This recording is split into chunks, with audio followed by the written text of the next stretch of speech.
I remember growing up, the only people who I saw on TV who looked like me were Apu in The Simpsons, who's a white dude voicing a character.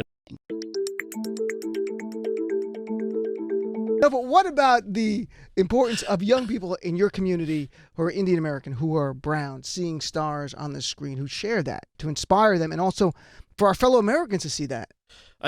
I understand how if you didn't grow up in an environment where you if you grew up in an environment where you saw people who looked like you on TV every day, that you don't understand what the big deal is. Right. But imagine never seeing that. Right. And I remember growing up, the only people who I saw on TV who looked like me were Apu in The Simpsons, who's a white dude voicing a character. And it's Right. animation, so fine, you can take your pick with how you feel about that. But it's still the only person who's supposed to look like you, right? Or Indiana Jones and the Temple of Doom with people eating monkey brains.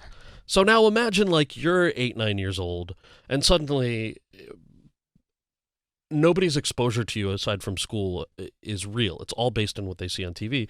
And that kind of stuff affects perceptions. It affects the way that you're treated. It affects what teachers and employers think of you. Now, the pushback to that is, well, we just have to work harder. Well, no, we're already working harder to get our feet in the door. Also, it's not an accurate reflection of America. One of the great things about this country is the diversity. And I will include in that, by the way, there's very little representation of white Southerners unless they're a bunch of rednecks, unless they've, got a bunch of shotguns and camo and whatever.